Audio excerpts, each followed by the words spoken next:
On démarre, 14h, on est quasiment 14h. Monsieur Gervais, doyen de la Faculté d'éducation, qui, après 8 années de bons et loyaux services, va prendre sa retraite. Non.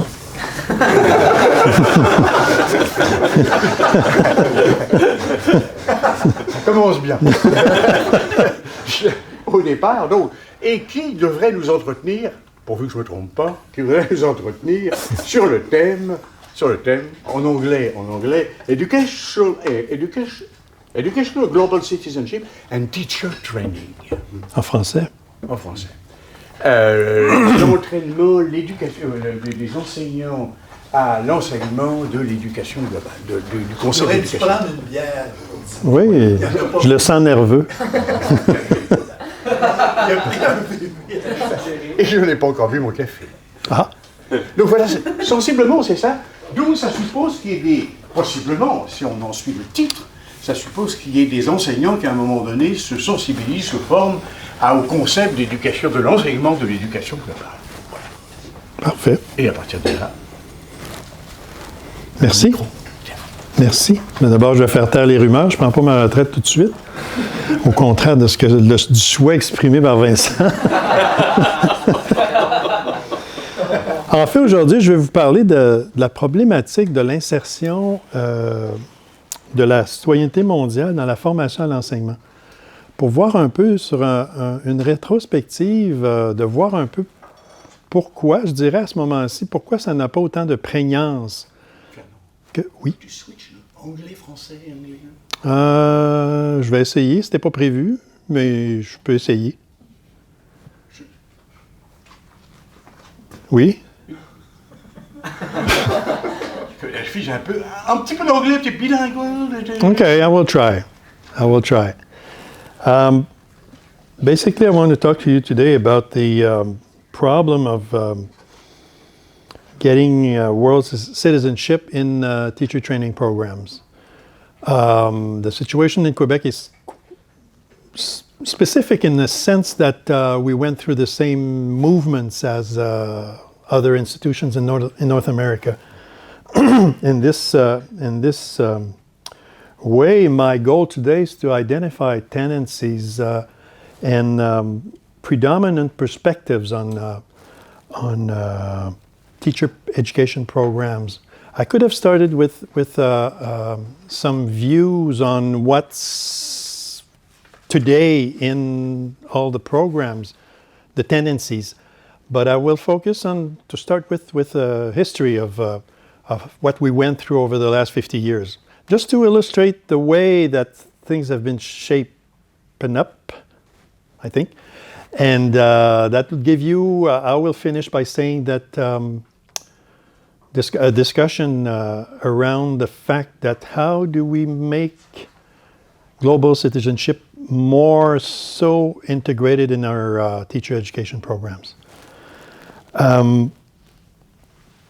My views are far from being scientific. It's my experience as a dean, as a member of the accreditation program of Quebec.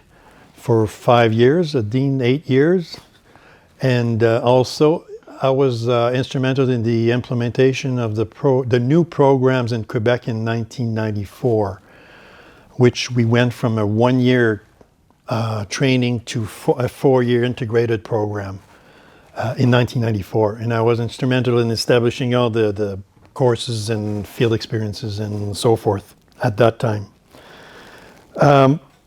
What I'm going to talk about today is when I think about tendencies, I'm thinking about how the university positions are attributed, how the classes or the courses are being distributed among a certain program. And of course, that defines the whole spectrum of a program. And we can see over the last 40, 50 years an evolution in this.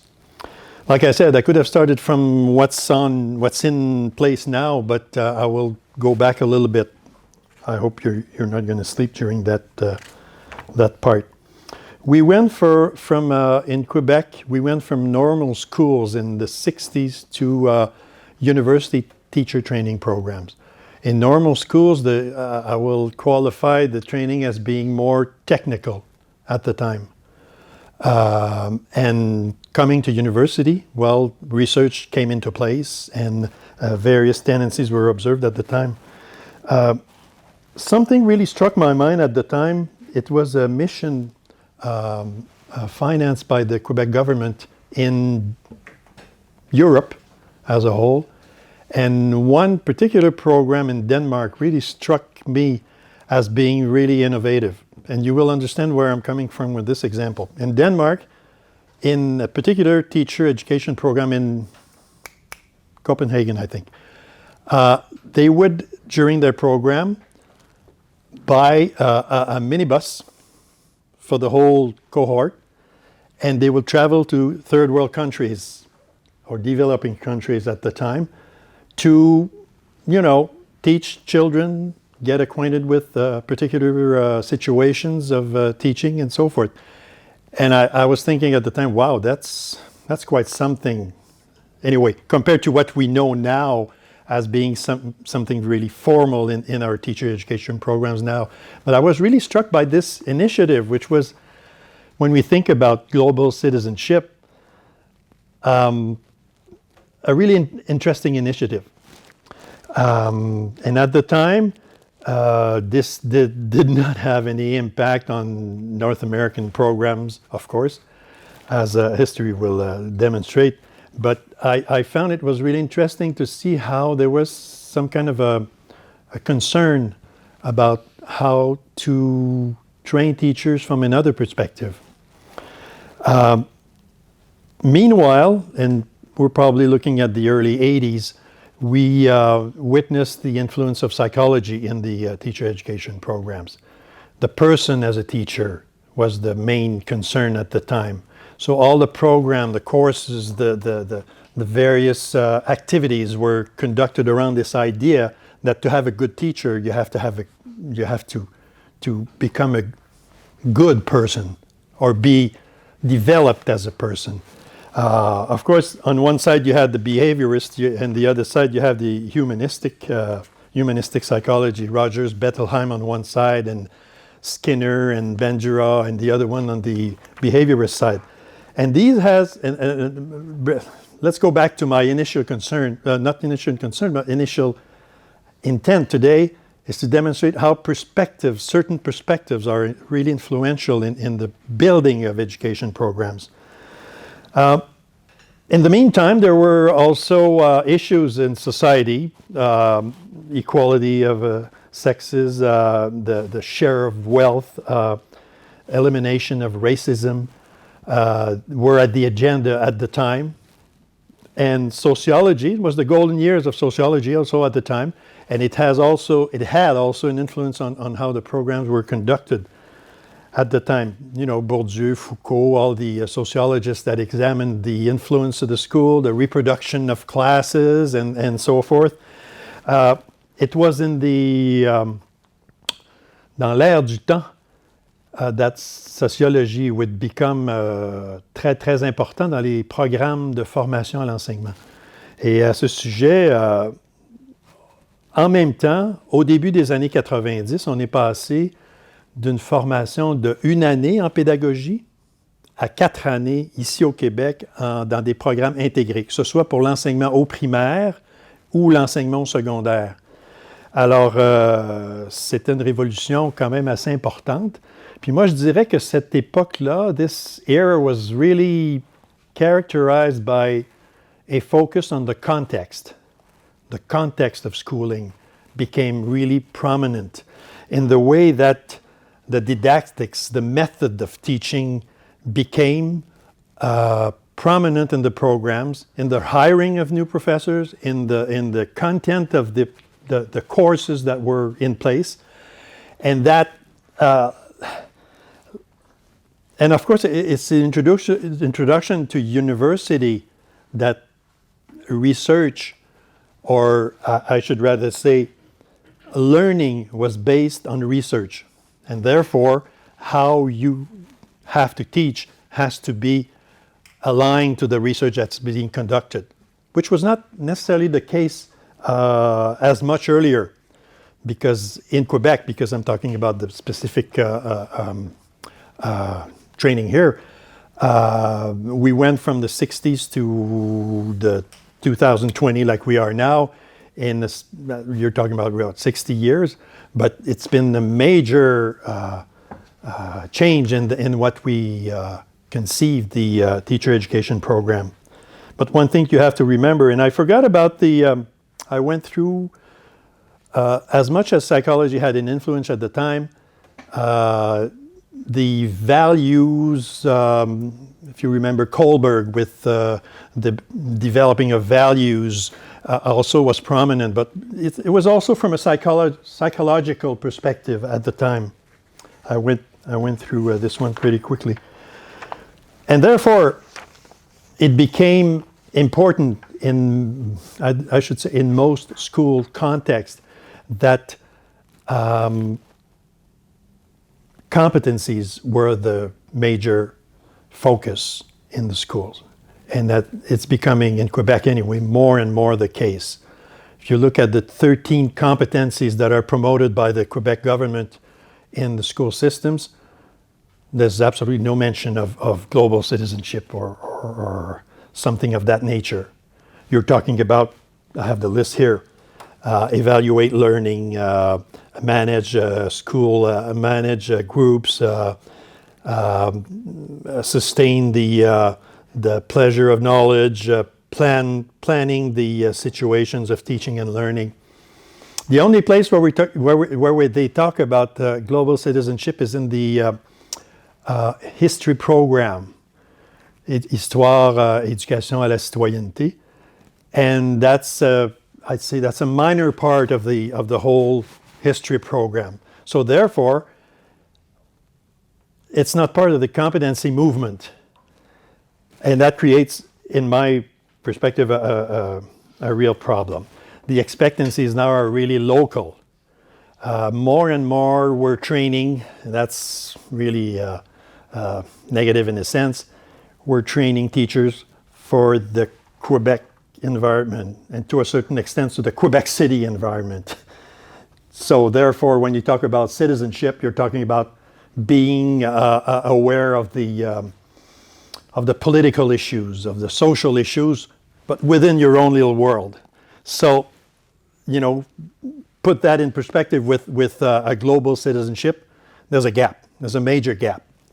More and more, there's pressure from parents, from the economy, and I think it's to train for competencies to be a good citizen that's going to have a good job, that's going to be mobile socially, and it's very hard at this point, from my point of view anyway, to integrate a global citizenship concern within all the other concerns that are present at this point.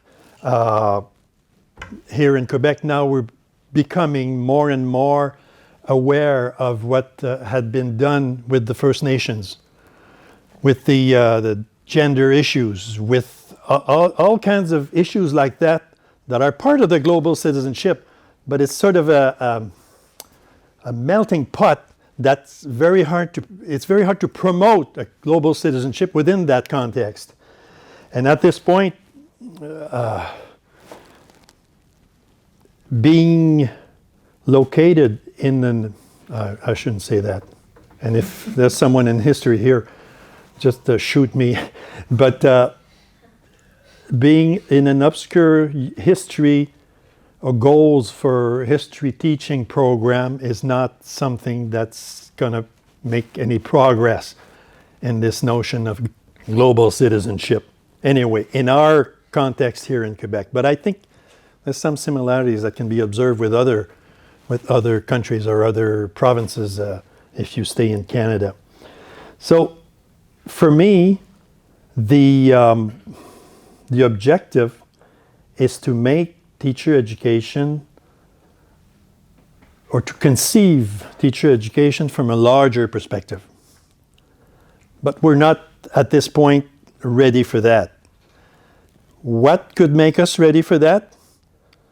paradoxically, some incident that's happening in Europe now make us very aware of peace or of situations that we have to understand peace amongst the nations, dialogue, and probably in the long term it will have an effect on our programs by saying, well, we don't know much about what's happening, and if we want to live together in a peaceful way, it has to be part somehow in teacher education programs, because the young kids, that's how they get to know about these realities. But if you stay in your little kingdom, in your little context, how are you going to become aware of these? Of course, we're bombarded by internet and information and everything, but that's not enough. I mean, we know that misinformation has a very negative effect on how people see the reality. And therefore, but on the other hand, we have to be really aware of the fact that these are very, very, in French we say tendance lourde, very heavy tendencies that are linked to culture, that are linked also to ideology. And like I was saying earlier, the context actually is fertile, if the expression makes sense here, to explore dialogue and peace in a different way. But how to make that, how to integrate that in teacher education programs, this is the challenge that we have. Because at this point, the goal is to train people for jobs. And that's inevitable at this point, it seems to be. And now there's some kind of control by the government, by the Ministry of Education here in Quebec, to make sure, when I was talking about the 13 competencies that we have, that teachers in school have to implement, that's how they're being evaluated. How do you develop these competencies with your children in the classroom, with your students in the classroom? That's how they're being evaluated. So, in a sense, the state has more and more influence on what's going on, rightly or so. I think it's debatable. But there has to be some space, some additional space left for reflection on peace, dialogue, what basically we're discussing here. I would like to know, these 13 goals, are they incriminate into different level of education? Is it only elementary, secondary, and university? Do all teachers have to answer to these specific 13 goals? It's primary, secondary. Okay, so CEGEP and university is different. Yeah, different because of well, I was going to say because of academic freedom, but this is an issue. This day and age, academic freedom is being challenged in all kinds of ways, but also what it says, and your question I think leads to that. There's more and more influence on what's happening in the school system. The normal schools before the 60s were blamed because they were saying it's an instrument of the state to make good citizens and to make them really in a very narrow couloir. But if there comes a time now that even I've been a dean for 8 years, and I realized that even my staff and my profs, and to some extent the people that are surrounding them, they think about our little region here when training teachers. And go back to my example with Denmark. I mean, they were expanding. You can imagine the experience that these students have when they went down to Central Africa, or I can't remember the countries, but I mean, it was an eye-opener. It was, I thought it was fantastic at the time. Not realistic, maybe. But at the same time, I think something has to be done at this point now. But like I said earlier, these are very, I don't know what's the English version of that, heavy tendencies that are not, you don't change that overnight. It takes time. It takes situation of discussion like you're experiencing over this symposium to make people aware of this problem, because it is a problem, in my point of view. I've studied in philosophy. Maybe that gives me a certain twist in my way of thinking. But at the same time, I think it's inevitable. We have to look at ways. And when you think, and I'm repeating myself here, but when you think about teacher education, this is at the root of everything. I mean, the kids that are in school now, these are the ones that are gonna face these problems, and they need the intellectual tools to deal with them. Oui. You talk about the 13 competencies, how they're the backbone of how teachers are supposed to teach right now, and we don't. I have a general idea of those 13, but not the specifics. Detail. Do you think, in your personal opinion, that human competencies like conflict resolution and everything that comes with people interacting with each other is enough? There's enough emphasis put on them in those 13 competencies, or we might need in the future to put more emphasis in teachers training into how do we teach people to better interact with other people? Absolutely. The closest you can get with the competencies that are identified to what you're thinking about is, what is it called? Tenir compte de l'hétérogénéité des élèves. But that's far-fetched from what we're thinking about, I think. And let's make sure that if we would have listened to all the pressure groups, there would be 25 competencies, 30, maybe 50. First Nations, for instance, wanted to have a specific competency identified in the program, and I think it was highly justifiable, but it was diluted in some other competencies. The thing is, the school system or the university system, teacher training system, prepares for jobs, and that's their main goal. Yes? So it is projected that by 2030, which is just around the corner, 70% of the jobs that will exist do not exist today. So some could say we are preparing students for a future we do not know yet. From your perspective, what is the alignment between the 13 competencies and this future forecast? How do we prepare young people for a future that does not yet exist? It is certainly something very interesting you're pointing out, because this is a conversation I had with the dean at the law school here. At the law school here, it's a 3-year program.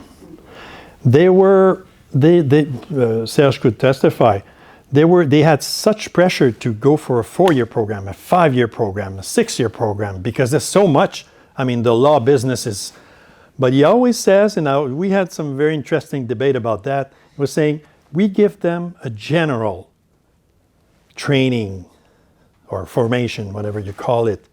We don't want to be too specific about what they're gonna do in the real life. Of course, some people say it's too theoretical, blah, blah, blah, it's civil code, blah, blah. But at the same time, I think his argument makes sense to me at this point, where what we need is someone with a good head, if I can say so, rather than someone who's really ready for the job right now. But we're not there at this point. Our dirigeants don't think that way. I can understand why, because political issues are such short-term goals. When you're thinking about 2030, that's, for a politician, that's another galaxy. He doesn't think about that. He's thinking about, am I going to be reelected in the next election? So there's a problem here, though.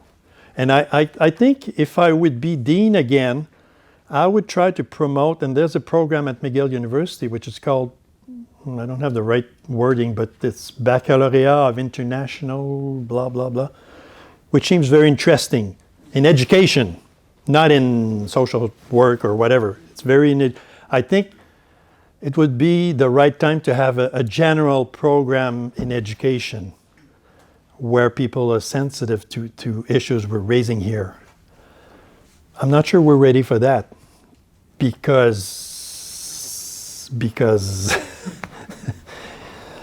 I mean, unless you had a whole bunch of students that would register in these programs, universities have to meet their financial needs, which is the snake that eats its tail, you know.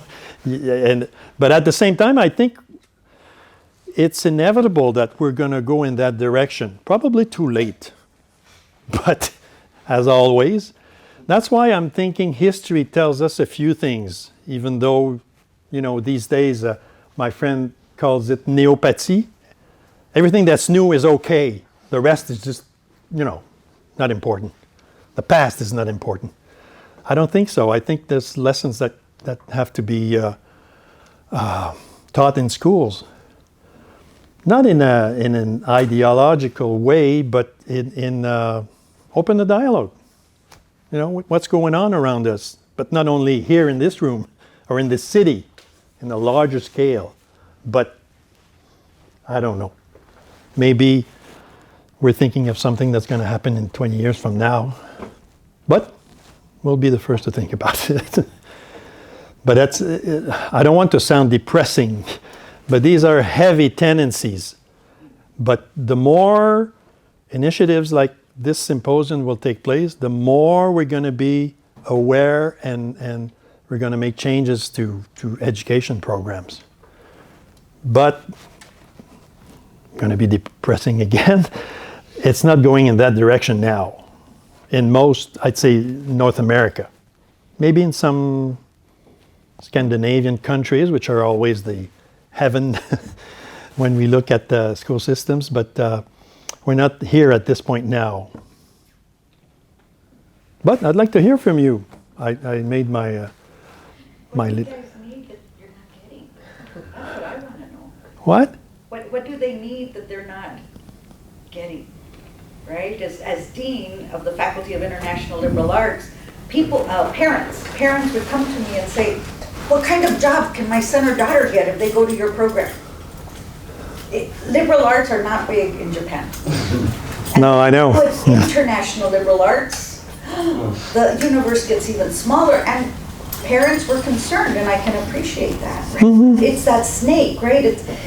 Parents wanted that reassurance. They're investing in their son or daughter's education, and I'm trying to convince them that we want generalists and a specialist, but not just, and they just want the specialist because if you get a law degree, you'll get a job. Or if you become an accountant, you'll get a job. Yeah, so, but what are you not getting? Mm-hmm. To your question, right? What do you need? I was fortunate enough that my parents didn't know what I was doing. No, and I'm going to clarify this. My father was a commerçant. He was a tradesman. And he was a self-made man. He had a grade 3 elementary. When I told him that I was registering in philosophy, fine. Yeah, that's what you want to do. Go ahead. Today we live in a period of anxiety. Well, how are you going to do it if you're not going to get a good job? Philosophy, where the hell are you going to go with that? I mean, are you going to be hired as a philosopher in a company? No, but you know what I'm thinking. You know what I'm saying. I was fortunate enough not to have my parent concerned about what I was doing. So I was free to do whatever I wanted to do, which was a blessing in the end. Oui? Il y avait monsieur en avant.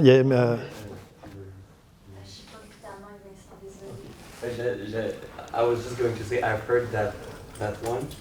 Is that right? Not for me, though. No, like my father was the same exact thing. You're in philosophy? Yeah. Ah. Sure. He's a mechanical engineer, and he was like, "What is okay? Why not?" and yeah, so that's why I looked at Emma, and we were. But I'd say 90 laughing at that point, but 90% of parents would be concerned about that. yeah, no, they were fine with it because they knew that that's what I liked, but they were like, if you didn't like it as much, we would have stressed out of worrying for you. But they were like, we know it's the only thing you can do. And you know, many people would say what we're doing here, what a waste of time. Yeah. But I was going to ask, do you think that such a component in the category of competencies, the global citizenship education competency, do you think it could be like added in the already existing list of competencies? Sure. Or do you believe it would need the whole principle of the list to be reworked, for it to be the governing principle to which all the other competencies are? That would make much more sense. Yeah. The problem is instrumentalizing this notion. And, you know, a friend of mine used to say, instrumental solutions to complex problems. And that's a good example of that, where it's not because you put it as a competencies that it will fall, everything will be better in this world. And of course, if it's technical, it's even worse, I think. You know, people will try, oh yeah, are you really dialoguing here? No, you're not. Well, you should follow this procedure in order to... It's not the way it goes, you know, as I do. So, of course, it should be a governing principle, you know. I just say that we don't seem to be ready to go for that at this point. But I think we're going to get there. I just hope it's not going to be too late. It might, unfortunately, come when what Maria said happens. Yeah, when things like Ukraine happens. Go bad, and then we're forced, like, against the wall to... Too bad, because history could teach us a few things there. Mm-hmm. Yeah. How things went in the 20th. Yeah. But doesn't seem to be fashionable to talk about this kind of thing these days. Oui? I wanted to go back to what Maria said, like, what do you students need? I personally believe that what we need as students is more guidance about, like, in school, as you said, the way we do teaching is really oriented towards jobs. But that's the thing, we lose, as students, when we are studying, we lose sight of the global picture that our life will be more than just a job.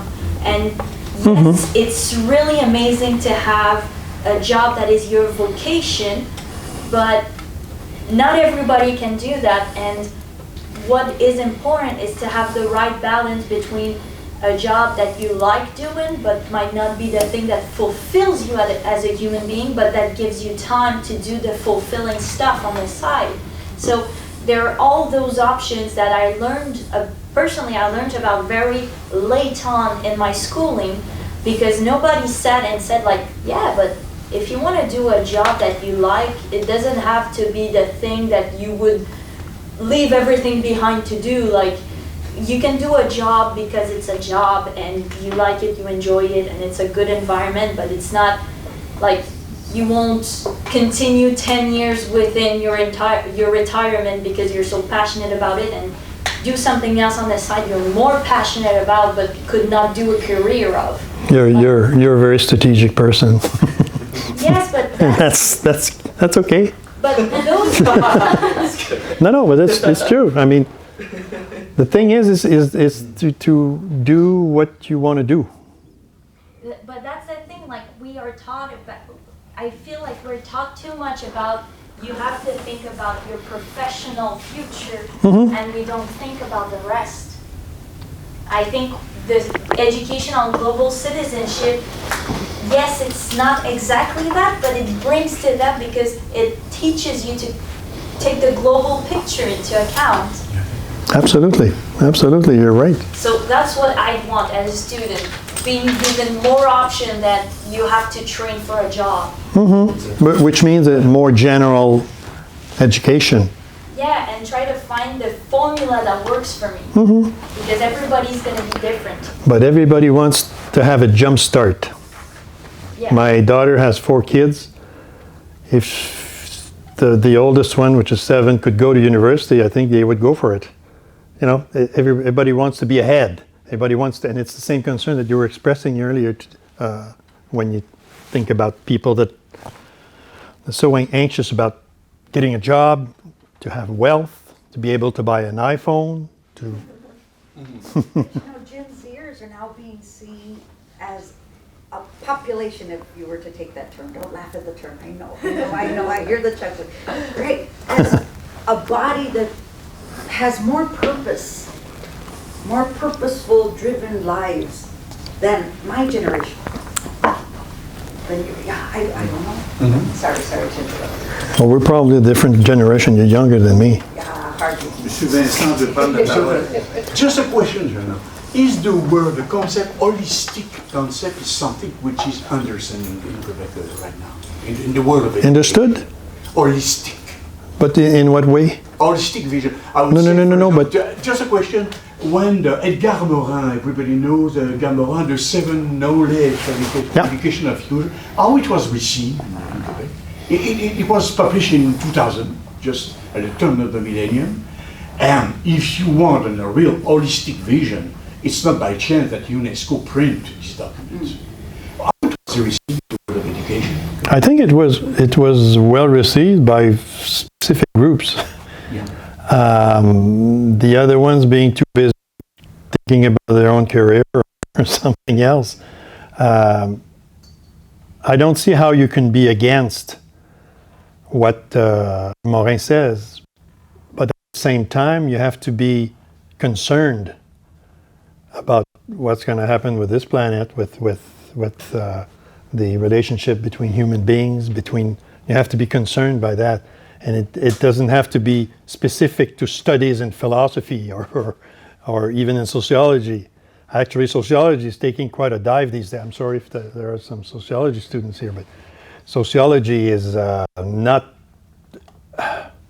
popular as it used to be, like 15, 20 years ago, for some reasons that are not obscure to me, but that are understandable because of the market being dominant in the whole. So the hegemony of neoliberal vision is taking ready to have the upper hand, I would say? Absolutely. Absolutely. And I don't think we've seen the end of it in the next 10 years. It's very depressing to realize that it needs some kind of a, and I'm going to be, don't quote me on that, but needs some catastrophe to make us realize that we have to be concerned about these things. It seems like we need that. I find it very depressing that we, as human beings, how come we cannot realize that we can go beyond that? But that's what history tells us. It's like you need some kind of a, I'd say catastrophe, but some kind of a shakedown or of events to make us realize the importance of life, basically. But I don't know. For me, I've always been interested in education itself because I think that's where change is going to happen or can happen. Otherwise, it's all brainwashing all the way through liberal, whatever you call it. It's a bit sad, but I think we can do something though. Let's be optimistic. Your group can do something. We have to be to spread the good news that we need to talk about these things. And I think the symposium is very important in that matter. Oui. Thank you so much for opening up the You're welcome. floor for this discussion. I was wondering if we could kind of like use and recycle the 13 competencies. So we understand that they are fixed and it's going to get worse. It's basically dictated by the neoliberal demands, and it's not changing, it's going to get worse. Okay, but somehow the 11 students here who caught on global citizenship values and behavior like really quick, they didn't learn that in junior high school and high school. What they learned in junior high school and high school is other competencies, maybe not those 13, but something similar. Similar. But somehow what they learned was enough for them to upgrade them. And I give you an example. One of the early jobs I had in Japan was to teach at university, and I had to teach critical thinking to Japanese students. Because in junior high school and high school, you learn about obedience, loyalty, exactitude, punctuality. You don't learn about critical thinking. So in theory, I was receiving 18 years old with zero critical thinking, and it was going to take at least a whole year of intensive training to understand it's important to think for yourself. It's important to not agree with, you know how much time it took? Like 3 classes? After that, they were all tremendous critical thinkers. Too much? Means that somehow, without having that competency taught at school, they somehow got it once you give them a taste of it, because it's a human desire, right? So, by the same token, let's come back to Quebec. It's not about critical thinking. I think there is critical thinking in the competencies, but there is not maybe deep, respectful relationships with other human beings and with nature, with the biosphere. Maybe that's missing. Maybe a sense of purpose beyond having a job, and that's not there. But it didn't take much time for those 11 students to catch it after, following some of Vincent's classes. So I don't want to sound unduly optimistic. No. I think that even the worst case scenario is we are stuck with those 13 competencies. It's going to get worse because the neoliberals are busy making sure that's all you get. Still, the human brain is very flexible, and whatever Quebecans learn in junior high school and high school, this center can use it and recycle it. Absolutely. What do you think? Absolutely. I think what you're saying is refreshing compared to what I was saying earlier, in the sense that there's hope. I mean, of course, we have to go in that direction. Critical thinking is one way of evolving. And it goes through this process. That's absolutely right. And that's why I think if I was enthusiastic about coming here today, is that there is hope. There are people that can reflect on their life, that can look at the reality in a different way than the books and what can come out of my education. What can come out of an education is not something, contrary to most governments would say, not something tangible. It's not tangible. I was talking about my dad. I didn't expect that today. But the more we're trying to predict our future, the less we're doing what we want to do. I mean, that doesn't mean to, let go free and so forth. But I think you have to follow your instinct, your human instinct, your be kind to people around you. Just trying to be kinder to people around you, and that's going to be the start of it. In my when we have our what's collation des grades en anglais? Graduation ceremony. Graduation ceremony. That's something that I've done over my last 8 speeches, saying, be kinder with people around you. Try to have some kind of an impact. If you have an impact on only one student, you can die happy. And that's my motto. And I always remember students that I was teaching about 30 years ago, and students at the bottom of the class. She seems to be really, really, she didn't seem to like my class. And I thought, well, that's okay. You're not trying to please everybody, as long as even though you try. And she just came in once in a while to the class, and I thought, well, she's just not interested. I met her about 5 years after, and she said, you know what? You had an impact on me. I said, why? You didn't seem to be interested. And, well, she said, but some things you said stayed in my mind and changed me. So, you know, the impact that we have on others is really something not tangible. And that's something that when you dialogue with people, that's how you influence them. And I think we need forums like this one. Forums? Make sense? Yeah. Wait. To emulate. And the center, the Ikeda Center here at Laval, I hope and I think it will have this impact.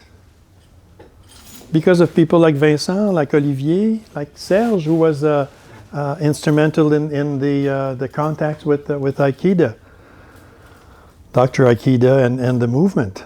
So forgive my English, my approximate English. I didn't expect that. You tricked me. You are right. I was supposed to do it in French. I was not afraid to do that because you can switch from one to another.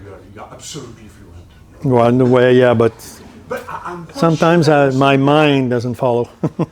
I'm quite sure that I tell you that maybe you have some trouble with What's that? with my mind to tell you before that it was supposed to be in English. So I know that you're I'm just playing with you. bravo. I'm just playing with you. Thank you. What time? Oh, 3 o'clock. Is this break time? Yes. No? Yes. Oh, oui. Well, it was more like a small intervention to backtrack maybe on something you said earlier about what we felt we missed in our elementary education. And I